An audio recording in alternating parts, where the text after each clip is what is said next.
Yijan Kumiai Ipai. And I'm giving you all greetings and introducing myself, Rick Chavolla. And in our language, when we greet, we say, may the fire within you burn bright.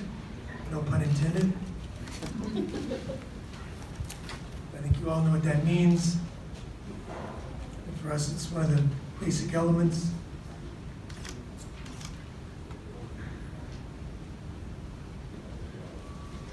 And I'll keep this light. This sage comes from California, which is my homeland. For you who don't know, the Kumeyaay are of a region which is now known as Colonial San Diego. And just in terms of what's been wrought upon us by this colonial empire, our most important community is where the mission of San Diego stands now. So it's something to think about.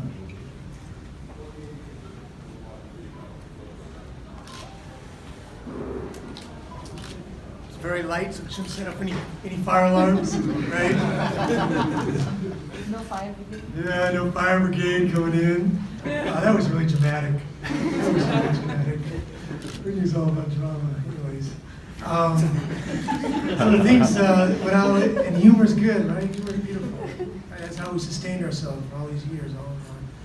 All of our sisters and brothers of oppressed worlds and communities. We need to have humor, so we can always keep that with us. But I'm going to say some basic things that I know you all are familiar with, but it's important for us to ground ourselves in that. And again, no pun intended, but for us it is about land. And when we talk about land as indigenous people, as with many people, we're not just talking about the ground as land, and we're certainly not talking about land in terms of property and real estate. We're talking about land as a relative, and all the relatives that are held by our land, right? So those of our relatives who crawl, who fly, who stand, who move about in all kinds of different ways, and don't move about in the way that we perceive movement, but are always in movement in terms of spirit, right? That's all of our land. You know, it includes everyone in this room. It's what we consider our land, you know, and when we think about how to decolonize, if you will, or how to move beyond and survive and thrive without the oppression of colonization, without the oppression of sort of settler capitalism, we go back to the land. It always comes back to the land, because the land is our place of origin. The land is our place of origin stories. The land is a place where our medicine comes from, all of our medicine. The place where we build all our relations, where we understand our responsibilities and our obligations. And the land reminds us that our obligations are a blessing. Our obligations are a blessing. And one of our obligations is to always move forward the way we're trying to do in this room, with this meeting, with these conversations, is that we are trying to understand our obligations to all of our relations, to all that we understand to be good in the world, and to understand how that, in fact, is the deepest blessing we have, is to hold those obligations close to us and true to us, and to listen to our elders, to listen to our ancestors. Because as indigenous people, it's not a metaphor. We speak to our ancestors, and our ancestors speak to us. That's real. It couldn't be more real when we talk about that. And those are who tell us what we need to be doing. Those are who tell us how we should walk in this world with beauty, right? And part of the beauty is, in fact, resistance. It is, in fact, rising up. It is, in fact, saying yes and no, and being able to find a way in which all of us together as a larger community can find the best way for us to do the things we know are good and good to one another, right? And it doesn't include a lot of what's happening around us today. So it is hard, it is difficult. And part of what I always remind people is that's also a blessing. The burden that we feel sometimes is also a burden because it reminds us of the burden that's been carried for so long among our people. And we will come to a place, we always believe we will come to a place where, you know, where our ancestors will be in good ways again, and will be respected and acknowledged in the way they need to be, and all of us as relations will be respected and acknowledged in the way we need to be, and no longer erased and and just left in a place where we're not living the life ways that we know are the way we need to live. And so that's what we hope for through all of this.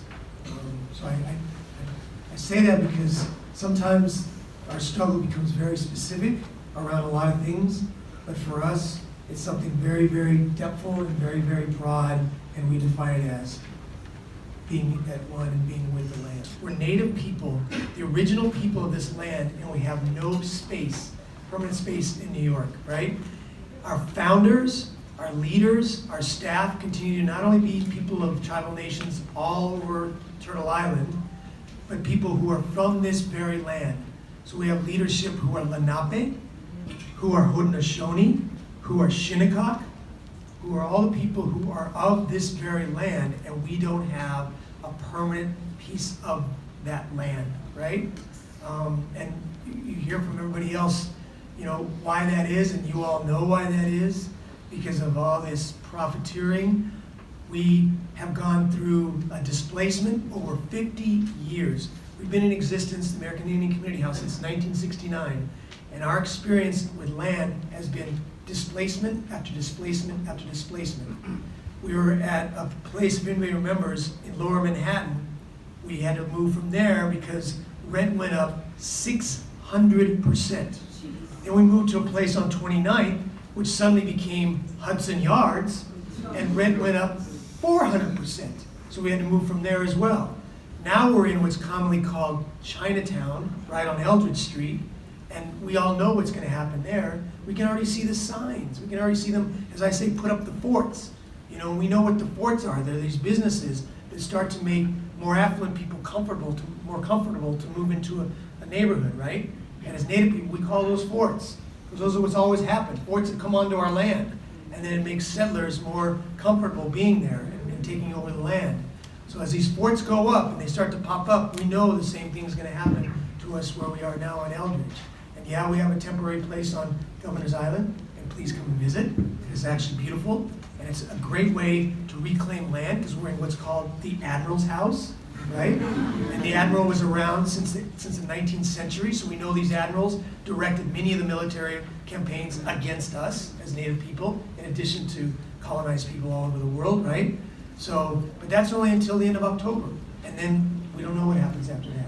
So just the sheer absurdity, if you will, and the sheer like devastating, you know, what we consider sadness of being the original people of this land and not having land in this area that's now called New York is overwhelming to us. And so we hope that that's part of this whole movement and part of the movement for decolonization. Thank you very much for allowing me to speak again.